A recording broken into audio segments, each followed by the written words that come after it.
Brilliant, and Mr. Fleck have said, and welcome. The active involvement and direct investments of the USA in Greece,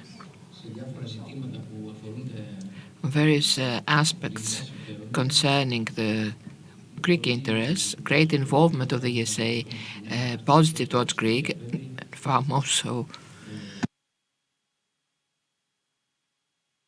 Such a volatile situation when we have a war by proxy in Europe, a war having to do with and inflicting directly the values and principles of the West vis-à-vis arbitrarism, violence and war. I have selected this picture, as you see.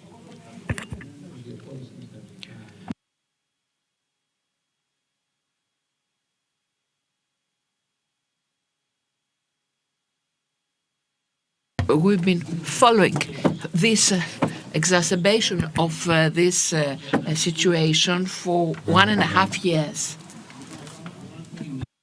And we seek and we've been witnessing a slower pace of growth and high inflation, and look forward to a smooth landing, how we will be able to mitigate inflation with a less possible impact on growth. There is inflation with dramatic consequences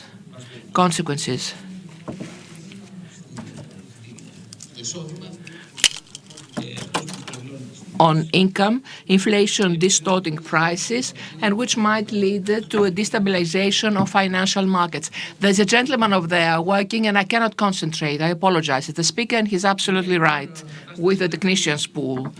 So this is the one situation. And the other is that in our effort made with the increase of interest rates, this effort aims at limiting expenditure that causes increase of unemployment. At the end of the day, there will be only a reduction of demand that will lead to a shrinkage of inflation. So I show some graphs here, but I will be better elaborating and explaining them. In November, as we had forecast, we will have a de-escalation of inflation from 10.6 to 10% in Europe, and in the USA from 8.2 to 7.7. The markets the money markets make a forecast for Europe that they price the next interest rates increase at 50 and not 70 base units, as it seems. But on the other hand, we also have the statements of Madame Lagarde, who says, verbatim, I would be surprised if inflation had peaked. Had peaked, which means that we haven't reached the ceiling.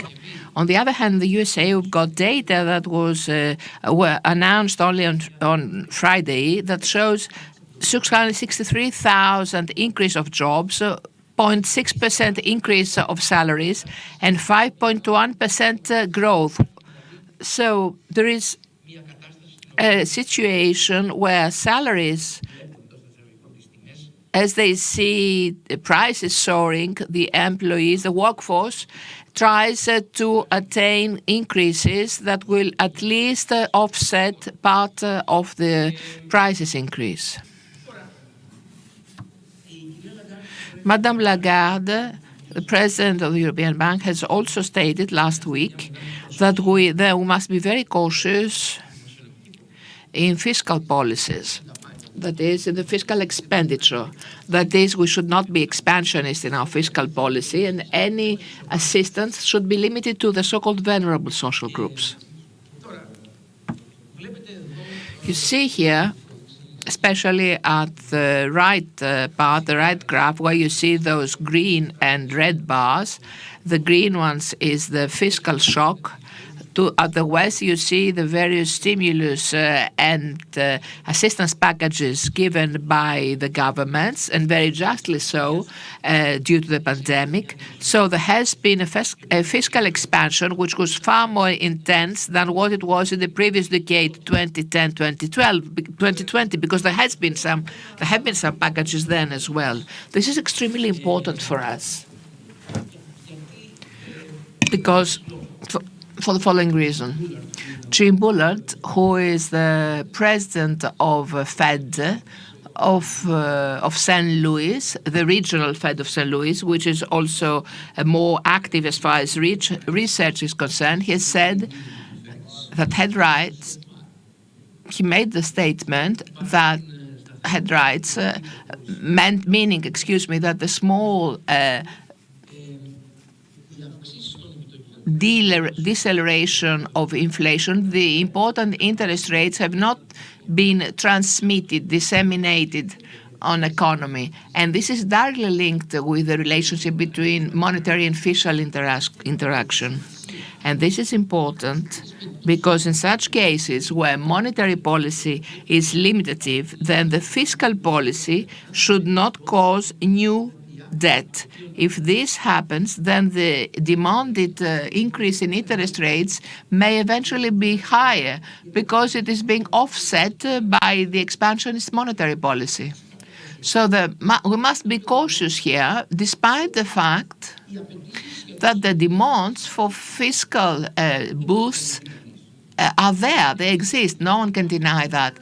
And there's also a so-called fiscal consciousness.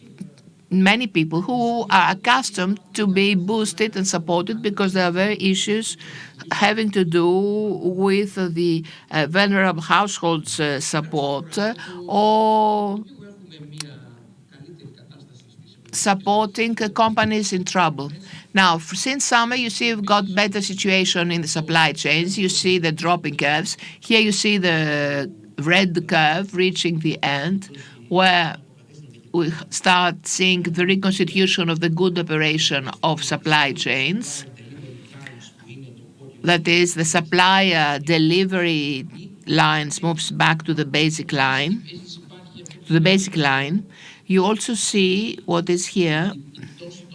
That is the drop of the commodities prices, which started from the beginning of summer, as well both commodities and agricultural prices to some extent. They have not reached the previous level, but there is an important descending trend. And most importantly, you see the container shipping fees that have reached again the price it used to be, 3,000. I remind you that it reached an ever high of 14,000. The index, however, is index is lower, below 40. It's not 100 as it was in 2020 at the peak of the pandemic. Nevertheless,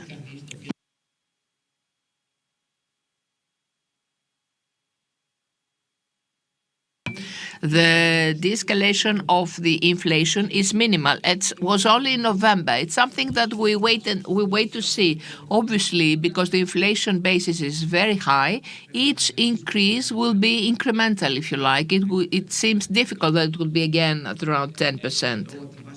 I mean that the basis will be higher because the next year, we make a forecast on the basis of the previous year.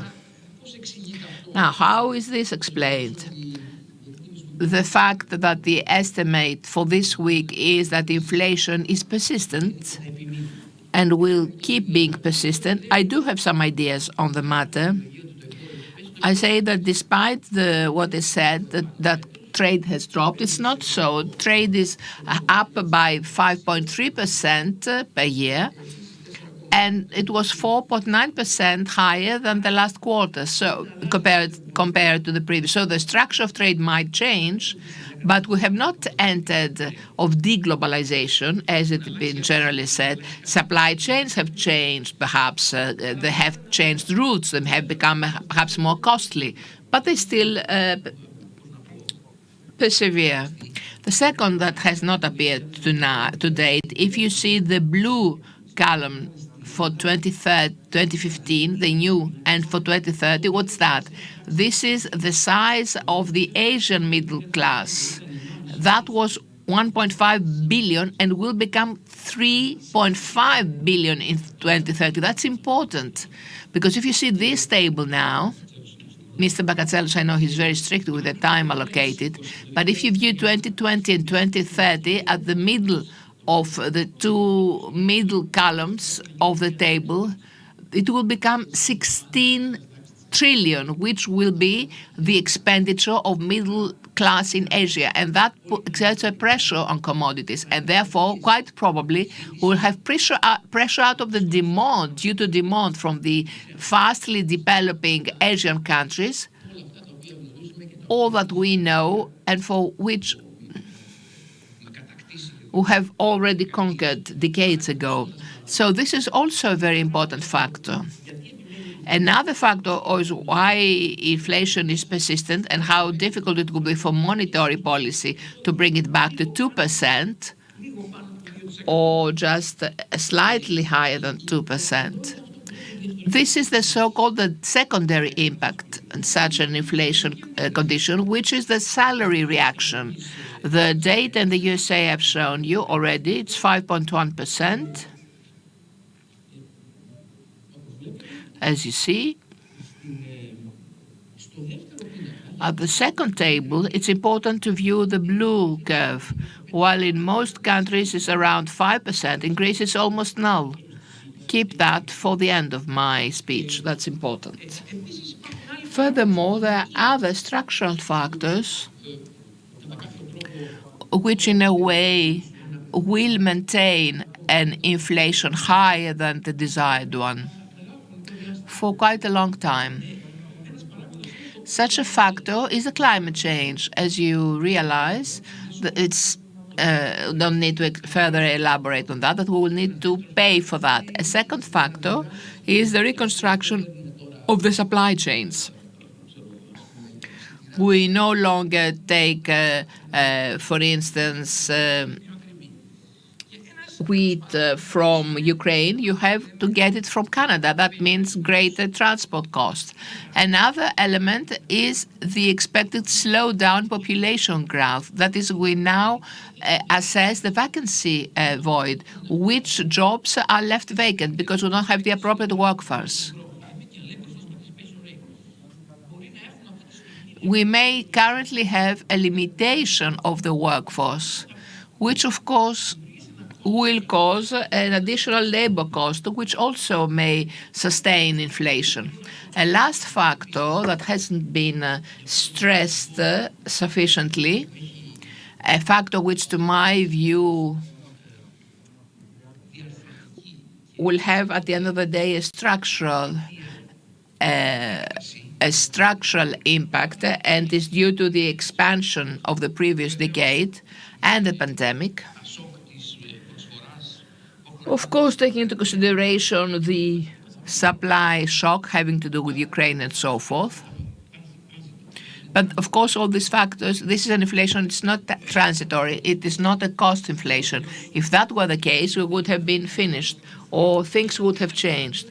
So an issue which has not been elaborated sufficiently is those that we call the change of color circulation, that is the M2, money mass 2. That means how many times a dollar changes hands. Why is this important in inflation?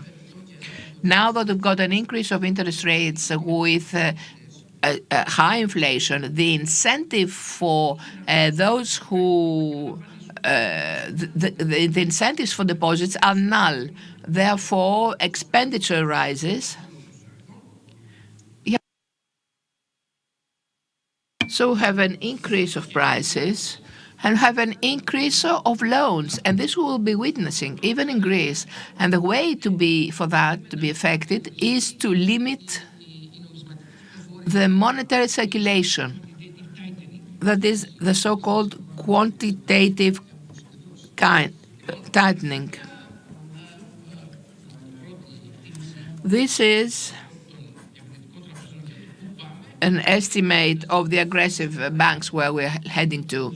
You see here at the right is inflation. At left we've got the growth.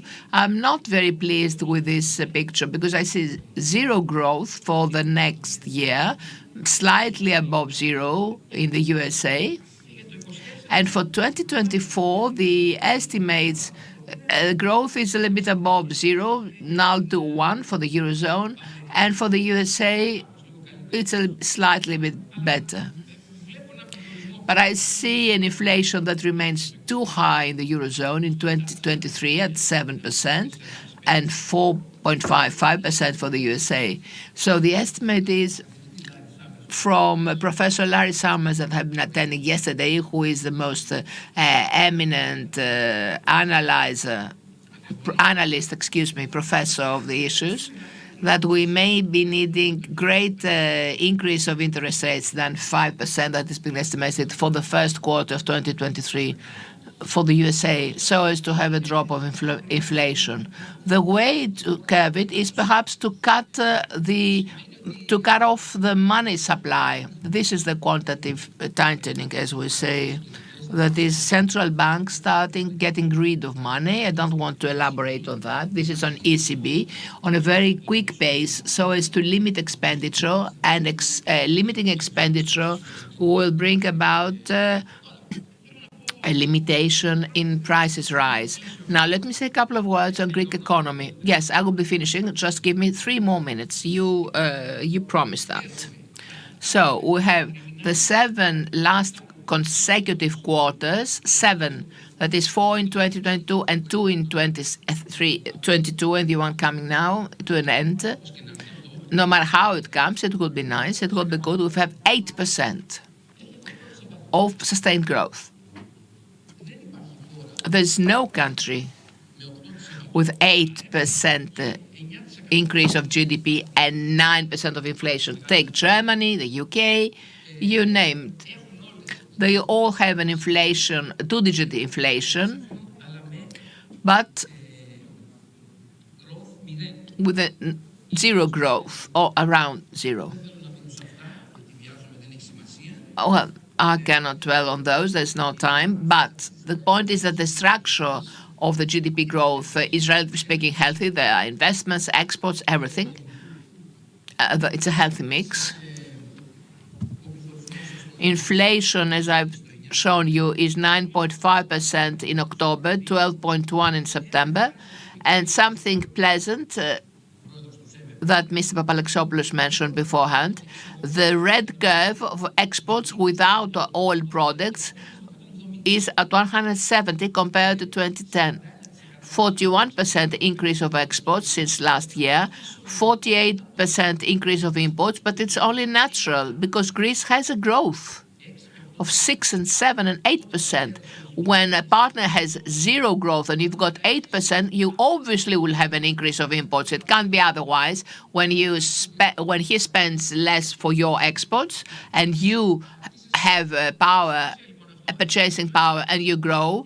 And furthermore, 1/3 of imports are the necessary inflows for exports. That is raw material. That's equally important. So why does this happen? Has anyone thought about it? This has to do, first and mostly, someone would say, with the money spent de facto.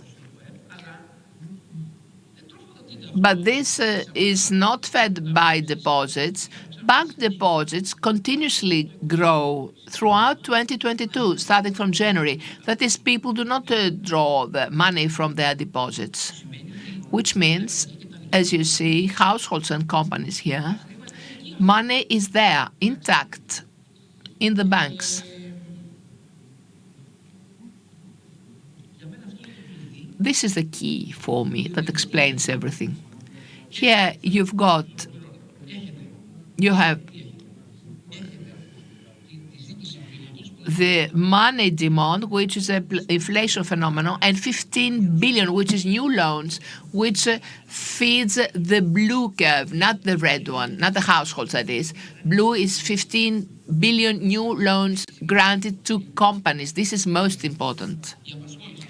Employment, 300,000 more jobs than 2018. That's most important, and something unpleasant for the end.